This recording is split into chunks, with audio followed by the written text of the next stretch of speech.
So, continuing with the presentation on Marx, I wanted to address some of the key concepts that you can glean out of the Communist Manifesto and some other concepts that are best studied in other texts of Marx, particularly in Das Capital. You see a lot more development of some of his concepts. The Communist Manifesto is a little bit of a political call to the arms, so it doesn't have the same rigor as other texts of Marx, as we will see later. But in any case, there are some key concepts that are very important for Marxism to understand in order to properly be able to assess a social movement or a historical moment using the tools that Marx created. So one of the first things to notice is that Marx is a materialist philosopher. That means that he's the opposite of an idealist philosopher. When we talk about idealism and materialism, in philosophy, we are not talking about people who are more interested in being good people than in making more money. We are talking about how we think the human subjectivity, the human way of being, the human identity, if you wish, comes to be. Is it because we have great ideas and these great ideas drive us to be better people?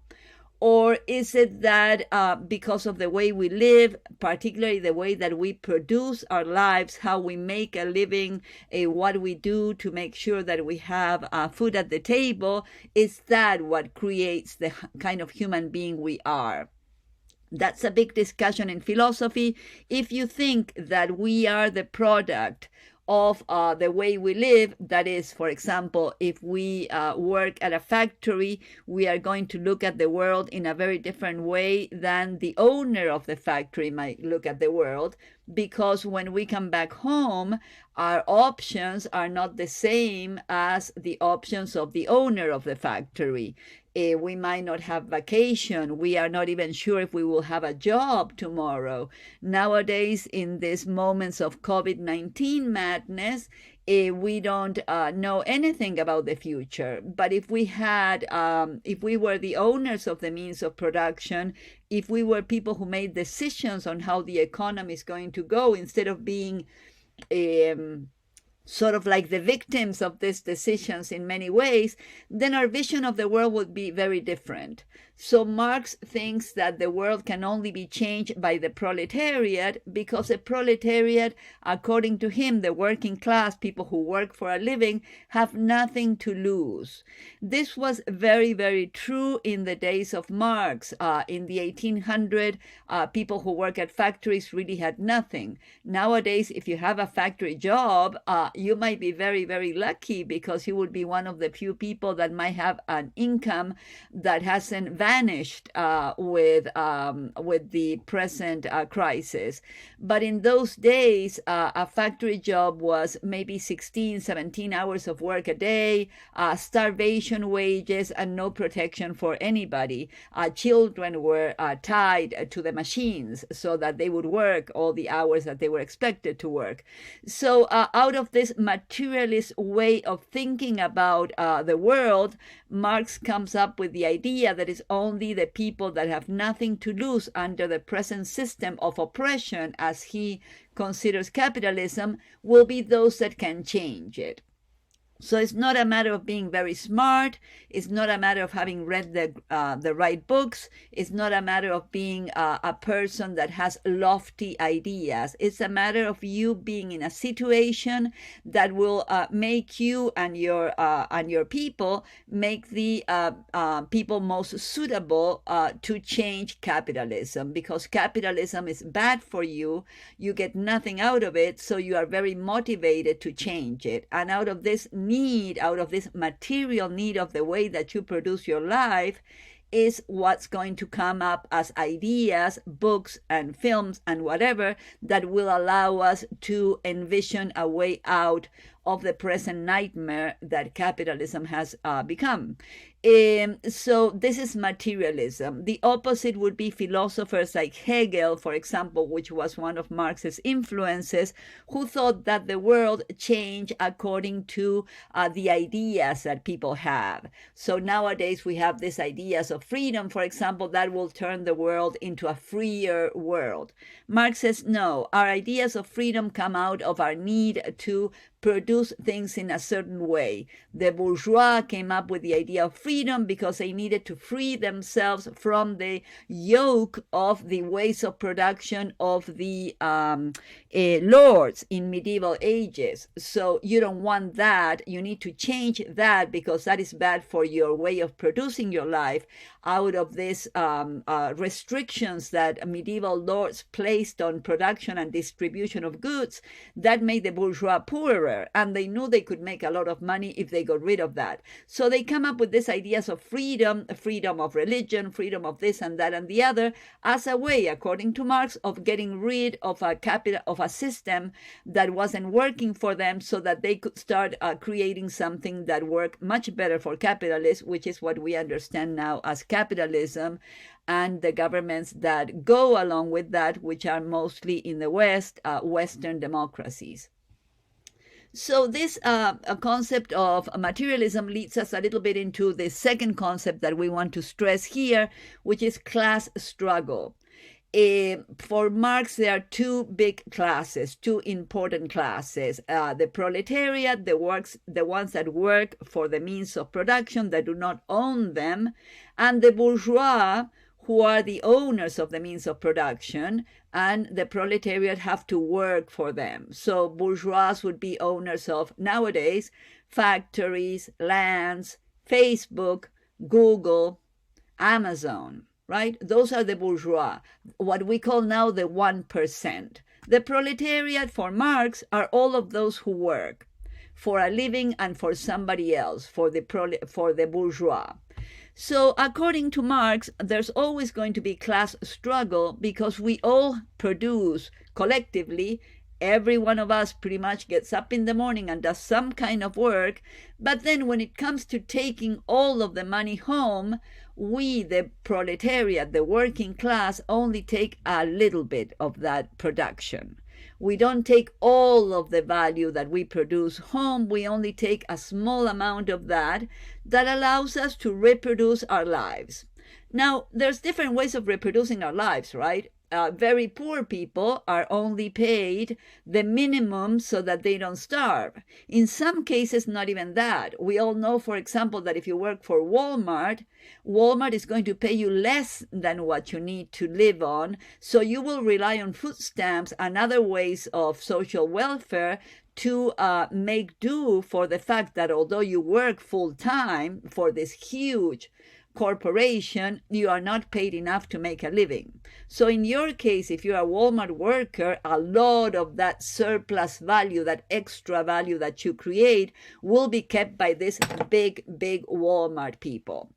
But if you are somebody who has a degree or several degrees and you produce huge amounts of value for another kind of corporation, let's say Facebook, also in that case, some of the value that you produce is going to be kept by this owner of the means of production, by Mark Zuckerberg in this case.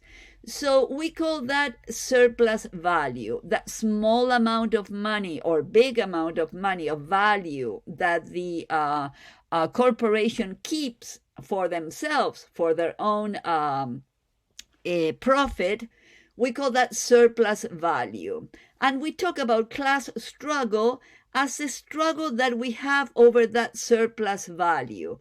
For example, at the beginning of the pandemic, as you might have realized, very many people lost their jobs. Some of them got to keep that job, but they were forced to work under brutal conditions, and they had to expose their bodies to COVID-19 in order, for example, to bring us food to our doorstep, or to do other things that were considered essential at the time. So many of these workers unionized and put pressure on their corporations, Amazon, for example, to get them to pay them an extra amount of money on top of what they regularly get paid. So this is an example of class struggle. We see one class, the workers, the proletariat in Marx's terms, that work for the bourgeois, Jeff Bezos, Amazon, organizing themselves and sometimes even going on strike to try and get some of that surplus value that they produce to themselves and get it out of the greedy hands of Jeff Bezos, who, by the way, I think he made like $67 billion during the pandemic. So that's one way of thinking about class struggle, the strike. When a worker goes on strike and says, stop it, I'm not only going to take this little amount of money, I want more because I know that I'm producing a lot more than what you're giving me. Another way of thinking of class struggle from the perspective of the bourgeois, of the 1%, is, for example, the tax code that the Trump administration passed with the acquiescence of the Democratic Party.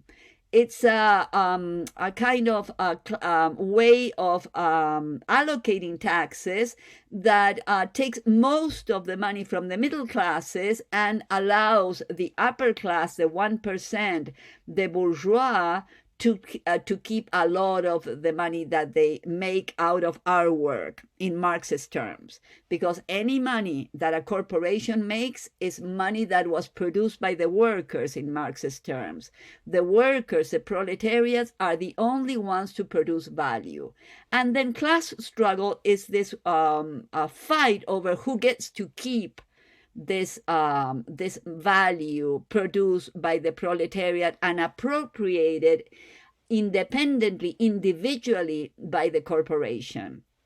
Marx thinks that this problem of all of us producing and only a few appropriating most of this value is what creates the huge contradiction in capitalism. As Professor Wolf says it in a video that I recommend you watch, and you have the link in the book, you make it, but you don't take it.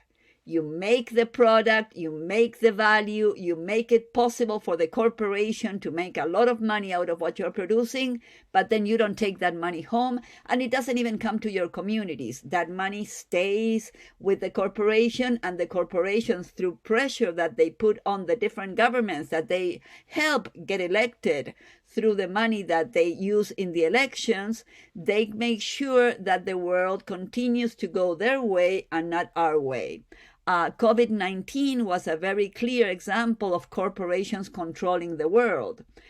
We've heard over and over again that we had 150,000 or more people dying in this country because we couldn't predict a pandemic. We couldn't be ready for a pandemic. This is completely not true. Scientists have been telling us that this pandemic or another one would happen anytime.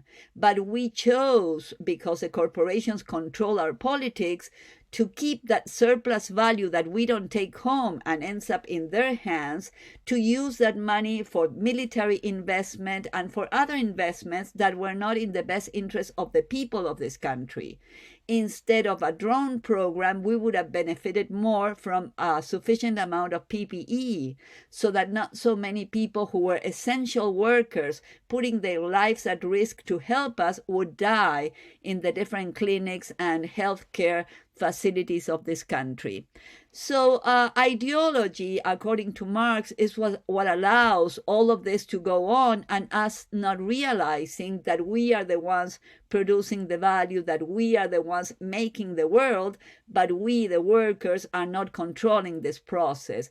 According to Marx, if you control the means of production, that is, if you control the factories, Facebook, Google, etc., then you control also the intellectual means of production, the ways that we produce our lives intellectually. So religions are going to work for capitalism, literature, films, etc. He finds at that time, especially, that there was very little diversity in the intellectual production of the world, that most of this production was something that held people in their places. So when you see movies, for example, where the good boy saves the poor working class girl, and the good boy is a wealthy man that marries her to get her out of the mess that she's in, or when you see that a single individual makes it against the world and becomes a millionaire, well, those for Marx are all ways of showing that the world is okay as it is, and those are projects funded by the surplus value that the bourgeois takes away from us and uses in their own benefit. So those are probably the most important concepts of that you'll find in the Communist Manifesto. And I just wanted to go in a little bit more about surplus value, because once we critique Marx to its core, I think the one thing that we need to say from Marx is surplus value and the philosophy of materialism, believing that we are the product of what we do mostly and how we make a living.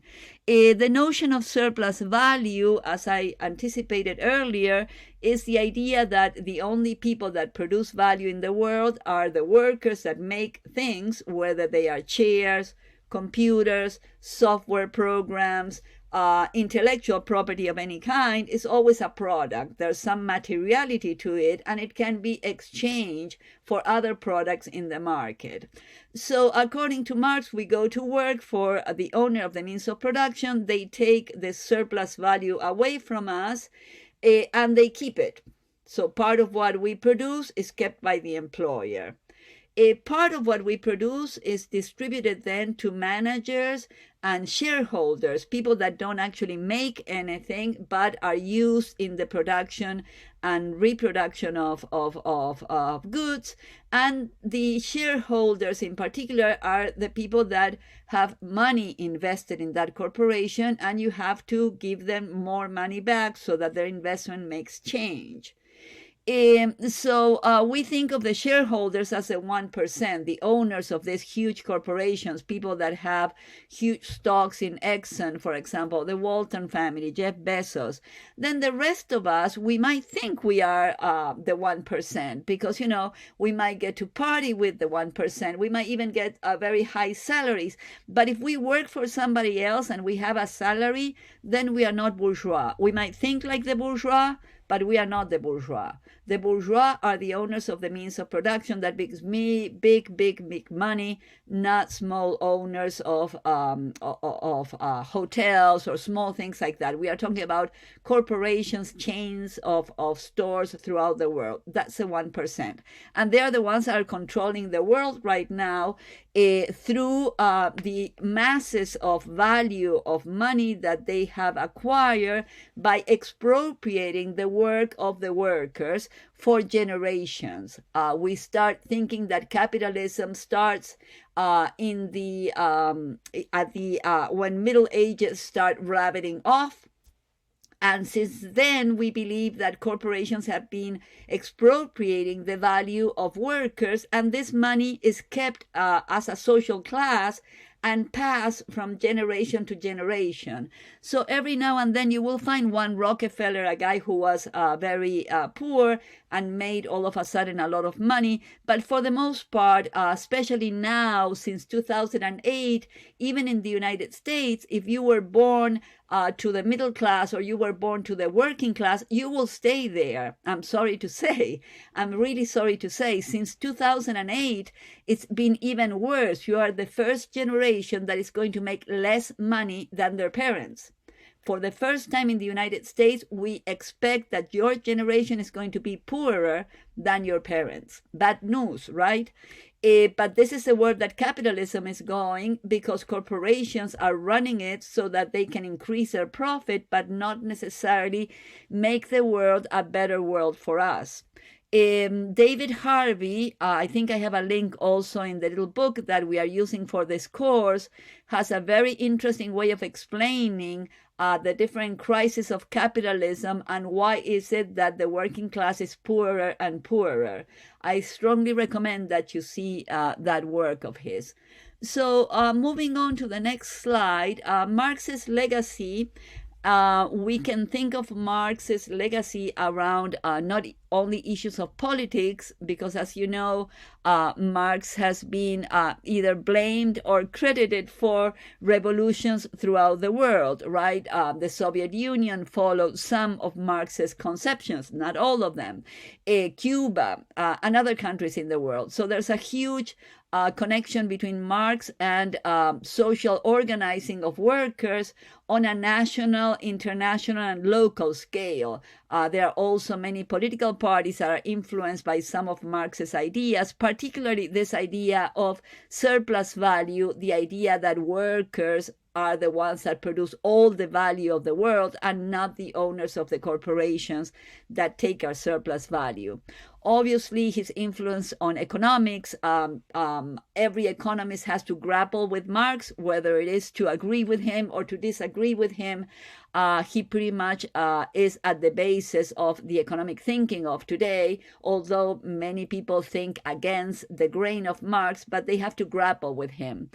In philosophy, extremely influential in the works of many contemporary philosophers, his idea of thinking of the world from the perspective of what we do to make a living, how we produce and reproduce our needs, to explain our ideas, has been very influential. We see really interesting thinkers today like Silvia Federici, for example, one of the most important feminist philosophers of the United States today. She's a strong Marxist advocate, although she also criticized Marx for what she calls gender blindness. Marx didn't see the work of women, didn't see the importance of domestic reproduction, of how we deal with the body at home, right? Once we come back from work, what happens with that body? Is that reproduction of the body also part of the extraction of surplus value? Would this worker be able to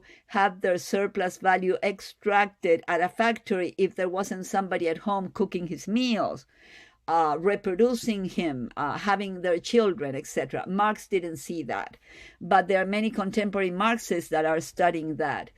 His influence also reached the artistic, especially in the Soviet Union. We see a lot of art that was based on this idea of production and work at the basis of life. And some other people like Che Guevara, for example, uses Marx's thought, as we will see later in this course, to think about how the arts are also in the hands of the corporations. So something to think about. So we could say that Marx's thinking is at the base of almost all modern and postmodern social theory, although there are people that strongly reject some of his thoughts. So a few words on the Communist Manifesto. It's a call to the arms. Marx and Engels were commissioned by the League of Communists to write a manifesto that will empower workers around the world to find out about their situation and how they could change it, how it was actually in their hands to change the world, because they were the ones that were making the world. If you think of this theory of Marx of surplus value, that the workers are the ones that produce all the value and not the bourgeois, then the workers have been running the world for a long time, only they haven't been able to make decisions on how things go. So this text was meant as a way of helping the proletariat realize their potential and their power, and it's a call to the arms. So he does say things that I think he wouldn't say, and he doesn't say actually in his more scientific, so to say, writings. He says, for example, that the fall of capitalism is inevitable, that the rise of socialism is inevitable. But when we study Marx a little closer, we very quickly realize that this is really not what he thinks, that he realizes that in order for capitalism to be replaced by a better system, we, the workers, need to organize and do something different with it, not just let it fall. If we just take a step back and let capitalism fall, it will fall on us.